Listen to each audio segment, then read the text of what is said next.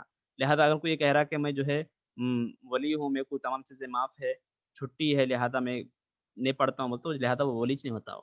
ولی ہونے کے واسطے سے ضروری ہے کہ تمام چیزوں کو فالو کرنا، نماز، روزہ، زکوٰۃ، حج، یہ تمام چیزوں کو فالو کر رہا ہے، تب وہ جو ہے آگے مقام پہ بڑھ سکتا ہے۔ اسی طرح کوئی گناہ کی بات، گناہ کا کام بھی نہیں کر سکتا ہے، یعنی ولی ہو جائے تو میرے واسطے تمام چیزیں جائز ہے، گناہ کا کام بھی جائز ہے، جو گناہ کی باتیں بھی جائز ہے، ایسا نہیں ہو سکتا ہے۔ تو لہذا ہر ایک کے لیے، ولی ہو کہ ولی نہ ہو، ہر ایک کے لیے اسلامک لا کو فالو کرنا ضروری ہے۔ ایک بات بتائی جا رہی ہے کہ کوئی شخص جو ہے اللہ سبحانہ و تعالیٰ کو نہیں دیکھ سکتا ہے۔ کوئی شخص جو ہے اللہ سبحانہ و تعالیٰ کو، یعنی اللہ سبحانہ و تعالیٰ جو ہے اتنا پاورفل ہے، وہ اتنا بڑی عظمتوں والا ہے کہ انسان کے آنکھوں میں پاور نہیں ہے، طاقت نہیں کہ اللہ تعالیٰ کا دیدار کر سکے۔ تو کوئی انسان جو ہے اللہ تعالیٰ کو نہیں دیکھ سکتا ہے۔ ہاں البتہ یہ بتلایا گیا کہ قیامت کے دم جب حساب و کتاب ہوگا، تو اس کے بعد جو ہے جنت جب میں جائیں گے، تو جنت میں جانے کے بعد اللہ سبحانہ و تعالیٰ کا وہاں پر، اللہ تعالیٰ اگر کرم نوازی کرے تو ہو سکتا ہے کہ وہاں پر دیدار ہو، لیکن دنیا میں رہتے ہوئے جو ہے کوئی انسان اللہ سبحانہ و تعالیٰ کو نہیں دیکھ سکتا ہے۔ اور اس کے بعد بتایا جا رہا ہے کہ ہر انسان کو، چھوٹا ہو یا بڑا ہو، نیک ہو یا بد ہو، ہر ایک کو جو ہے خاتمہ، یعنی لائف جب اینڈ ہو رہی ہے، ختم ہو رہی ہے، اس دنیا سے جا رہے ہیں، اس موقع پر اچھا ایمان کی حالت میں جائے، یہ فکر کرنا چاہیے، کیونکہ اسی کے حساب سے جو ہے قیامت میں فیصلے ہوں گے۔ تو لہذا ہر ایک کو چاہیے کہ وہ یہ سوچے کہ میں جب اس دنیا سے جاؤں تو کلمہ پڑھتے ہوئے جاؤں، نیک اعمال کرتے ہوئے جاؤں، اور مسلمان اسلام کی حالت میں جاؤں، یہ فکر کرنا چاہیے۔ لہذا اور یہ بھی حدیث وغیرہ میں بتلایا گیا ہے کہ جو انسان دنیا میں زیادہ کام کرتا، زیادہ فکر کرتا، اسی کام میں، اسی فکر میں جو ہے اس دنیا سے رخصت ہو جاتا۔ اب لہذا کوئی بندہ ہے دنیا میں جو ہے نمازیں پڑھ رہا تھا، نیک کام کر رہا تھا، اس کو جو ہے اچھائیوں کی، نیکیوں کی، اسلام کو فالو کرنے کی یہی سوچ رہتی تھی، تو دنیا جاتے ہوئے بھی یہ سوچ اس کے اوپر سوار رہتی۔ اب اس کی وجہ کوئی آدمی تھا گناہوں میں ملوث تھا، دنیا زندگی بھر گناہوں میں رہ رہا، توبہ کچھ نہیں کر رہا، تو لہذا وہ اسی حالت میں چلے جاتا۔ بہرحال ہر ایک کو ایسا فکر کرنا چاہیے کہ ہم اس دنیا سے جا رہے ہیں تو اسلام کی، ایمان کی حالت پر جائے، توبہ کر کے جائے، تو خاتمہ بالخیر ہو جس سے بولتے ہم، ایسا ہونے کے لیے ہم کو سوچنا چاہیے کہ ہمارا خاتمہ، اینڈنگ جو ہے خیر پر ہو، اچھی چیز پر ہو۔ اور یہاں پر اور ایک چیز بتا رہے ہیں کہ اللہ سبحانہ و تعالیٰ نے جو ہے ہر انسان کے ساتھ، ہر آدمی کے ساتھ 2 فرشتے اپوائنٹ کر دیے، مقرر کر دیے ہیں، ان کو کرامن کاتبین کہتے ہیں۔ کرامن کاتبین کا کام یہ ہوتا ہے کہ جتنے بھی ہم ایکٹیویٹی دن بھر کر رہے ہیں، کام کر رہے ہیں، ان کو وہ لوگ جو ہے لکھتے رہتے۔ ان کا کام یہ ہے کہ اس کے صبح سے لے کر شام تک اتنے نیک کام ہوئے، اتنے برے کام ہوئے، تو 24 گھنٹے 24 آورز جتنے بھی ہمارے کام ہوتے جا رہے ہیں، تو ایک کا کام ہے نیکیاں لکھنا، ایک کا کام ہے گناہوں کو لکھنا۔ تو بہرحال دونوں مل کر پورا جو ہے ہمارا رجسٹر تیار کر رہے ہیں، اور قیامت کے دن وہ رجسٹر جو ہے پورا کھول کر بتلایا جائے گا۔ تو ان 2 فرشتوں کا نام ہے کرامن کاتبین، کرامن کاتبین۔ تو لہذا ہم اگر یہ سوچیں کہ ہم یہ تو کام کر دے رہے ہیں، لہذا گرفت مضبوط اور پکڑ نہیں ہوں گی، ہم جو ہے بچ جائیں گے، ایسا نہیں ہے۔ وہ تمام چیزیں جو ہے رجسٹر میں درج ہے، لکھا گیا ہے، اور جب ضرورت پڑے گی اللہ تعالیٰ قیامت کے دن اس کو کھول کر بتائے گا۔ تو صحابہ کے بعد نبیوں کے بارے میں آپ نے معلومات حاصل کی تھی، صحابہ کرام کے بارے میں معلومات حاصل کی، ان کے بعد جو ہے